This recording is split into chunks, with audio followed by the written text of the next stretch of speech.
My name is Lisa Higgins. I'm the director of the Missouri Folk Arts Program, and the Missouri Folk Arts Program is a program of the Museum of Art and Archaeology. It's also a program of the Missouri Arts Council, our state agency.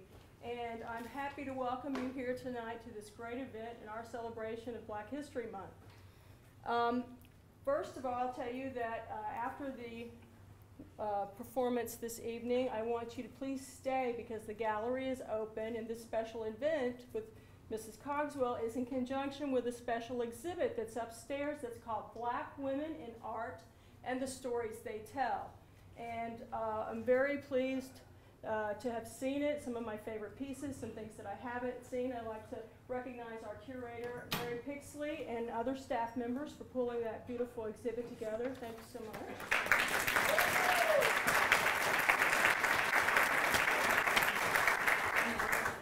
I'd also like to, I wanted you to know that all the staff have been very, very involved in this process. I also want to recognize our administrative associate, Carol Geisler, who has really lifted a lot of heavy stuff, and I don't mean physically. Yeah. She's kept us all on track, and she's done a lot of logistical stuff. If you don't know, Mrs. Cogswell has been here since Sunday, and this week she has been at both West Boulevard Elementary School and Lee Elementary School for the Expressive Arts. And she's been working with 5th graders and 2nd graders and 4th graders and, is that it? 3rd graders? Well, a few, but yeah. A lot of kids that I hear are doing really, really well with their storytelling. And along with that, you should mark your calendar for February the 23rd, which is also a Thursday evening. The museum will be open. Mrs. Cogswell is going to come back and MC. She won't be performing. The children will be performing. And some of the stories that they've been working on this week and that they'll continue to work on. So it's going to be a really neat activity, and I think you'll enjoy that as well. So this is my friend, my colleague, and one of the most amazing storytellers that I've ever known. And I've known a few, both professional and not, in my line of work. And I've known Gladys Cogswell actually since I was a graduate student here at MU. When I was an intern at the Missouri Folk Arts Program back in the 90s, we met, and she was involved then and still has been with our Traditional Arts Apprenticeship Program. And with that, we pair a master artist. Actually, the master artists and the apprentices pair themselves, and they submit applications which include work samples, and those are juried by a panel of cultural specialists. And depending on how much money the National Endowment for the Arts has on any given year, we fund as many apprenticeships as possible. And Gladys Cogswell has been a master artist in that program on 7 occasions since 1998, I believe. Yes. Before that, she was an apprentice to the great May Wheeler. 1991. That was in 91? With May Wheeler, who some of you may know was an amazing, she just passed, amazing jazz vocalist in St. Louis. And so I have had many, many opportunities to interact with Gladys. She's also gone through training that we had funded by the National Endowment for the Arts and the Arts Council to do school residencies, to learn about school culture, and to learn about the GLEs. I'm learning about this. Grade level expectations. Yes. And the Show Me standards, our education standards. And so that's helped prep her, but she's been working in public schools for years and years. She's performed across the state, across the country, around the world. I know, I'm bored. She's award-winning. She's won the Individual Artist Award from the Missouri Arts Council. She has a book that won an award recently from the Missouri Humanities Council.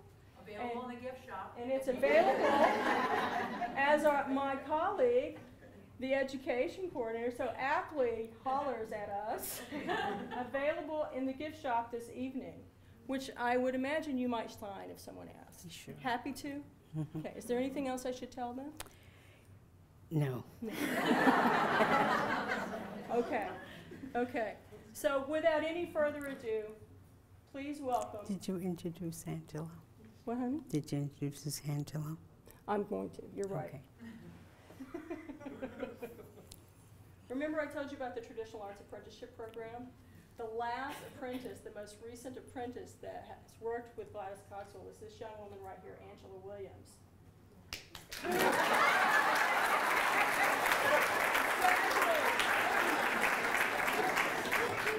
Angela, you all met in the 4th grade, right? 4th grade? When she came to your school? Yeah. Yeah. They've known each other a little while. She's not that old. But we're very proud of her because she just graduated from that college over in Quincy, right? No. No. Oh, the one Harris Stowe, sorry. Harris Stowe, education degree. And so, as you can imagine, she is very, very interested in performing and storytelling and ways to integrate that into the schools. So she's going to be on stage this evening with Gladys Cogswell. Welcome. Thank you.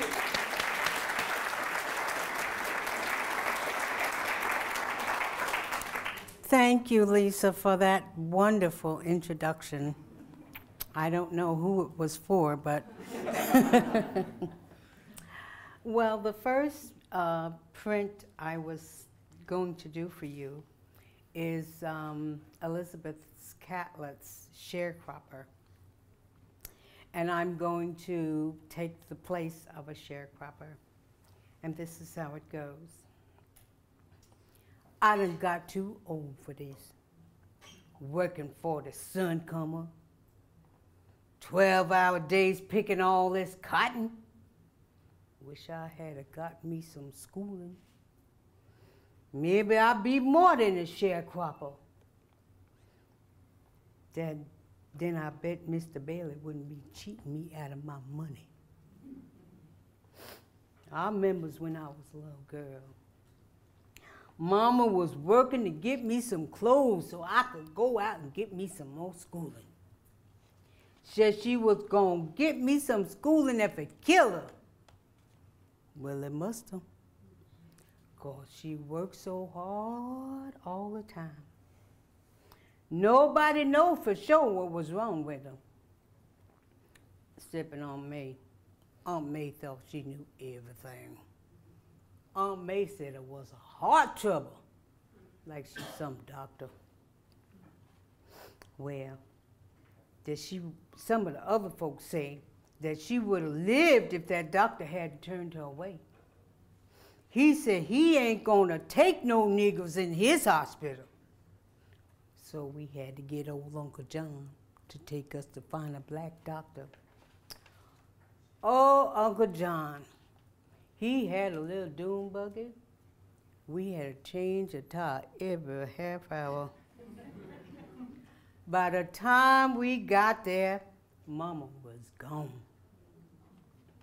Some of the folks say that every October 2nd, that's the day Mama died, Mama's ghost come to that hospital. They say they can't perform no surgery because that's the lights go out. That's what they say. But I don't believe them. Because if my mama was alive in her ghost, she'd tear that Mr. Bailey's head up for cheating me. Matter of fact, if Mama was alive, she'd make sure to it that I would never be nobody's sharecropper. Well, matter of fact, I said, I learned from my mama how to work hard. I hope it don't kill me like it did her. But it's all I know how to do. It sure is hard. My skin is so wrinkled from staying in the cotton field all day, every day. Be so hot out here sometime, I put this straw hat on, trying to keep that sun from burning my head up. Lord, I sure is tired. I think about it every day. That Mr. Bailey, he got some nerve telling me, hurry up with your lazy self. You better pick some old cotton like 70-pound bags and 12-hour days ain't enough. I wish I could go home to a big house like he do. I bet he got cotton sheets on his bed, them cotton pants he walk around in, and them cotton shirts on his back.